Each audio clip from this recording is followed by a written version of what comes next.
You're the managing director of Huthwaite. That's correct. Can you tell me what your company brings? Well, we're an international sales performance improvement business. Started in 1974, and the aim is to try to change salespeople's behaviour to a more successful profile. And to change their behaviour, how do you start? Well, we started as a research organisation, looking at finding a measurement tool for what salespeople did when they were successful. And then once we've found out what that is, we can then teach other people how to do it. And that's now what we do in all sorts of different areas of sales. So the measurement tool is verbal behaviours. So we have a tool to be able to precisely measure the interaction between a buyer and a seller. And as long as we can decide what successful means, we can then come out with a profile that says this is what successful people do, or what you do when you are successful, and then train other people how to do it. And how do you start the training? Well, it's a training program that can be delivered either in a classroom or virtually or with a blended learning solution. That gives the insights, and then beyond that there's coaching that needs to happen either from inside the business or from us sometimes helping with that coaching to reinforce the change in behaviours so people get a success, which then means usually that they carry on using those behaviours to continue their own success. Can you give an example how you train? Is there a role play? A lot of it is role play. I have a way that well, not just me, but we put programs together in a way that says we give insights, we give illustrations to show how these things mean. We then get some integration from the people who we're training about how that fits into their environment. And then we have application, which is the role play side that you're talking about. So they get a chance to practice it, and then they get a chance to practice it again, and it gradually builds up through either a single program or through multiple programs. And how do you measure the performance? Well, you can do that in a number of ways. You can measure the behaviour change of people as long as you've got people out on the road with them to do the coaching, or you've got some accurate way of analysing what they're doing. You can measure their success rate in terms of are they getting better advances with a customer, and if you really want to do a full evaluation study, you can do a measurement of the financial results for the business. But to do that, you've got to do a before and after comparison with like people selling to like customers, like products. That can get messy because the world changes quite a lot and other things can influence it. But we've done it in the past and got some amazing results of, in some cases, 60% improvement in revenue and 12% improvements in profit.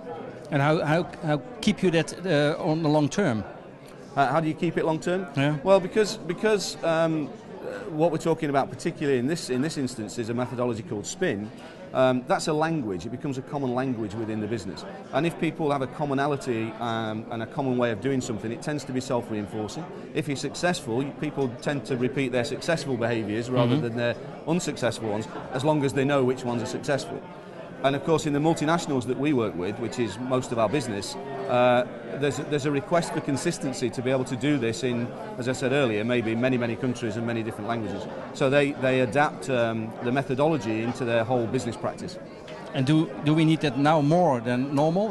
Now it's crisis? Absolutely, because whilst the research shows us what people do, invariably what people do through this methodology and what we've found from the research is that people build value for their customer. They don't build value for their products.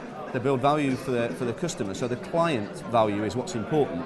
And if you're in a recession and you've got a limited amount of money to spend, you want to spend it on something that you're going to get a result from, not something that is just a training program. But is the behavior of the professional also different in this period? It can vary, yes. But actually what happens in this period is a lot of sales professionals panic.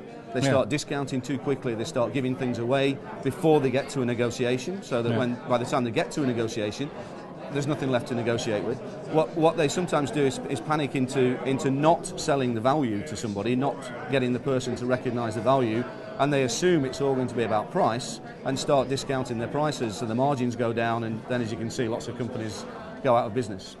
And they also become very active and chase every piece of business, rather than what you really should do in a recession is to look at what's the valuable pieces of business that we want to win, and then make sure you win them.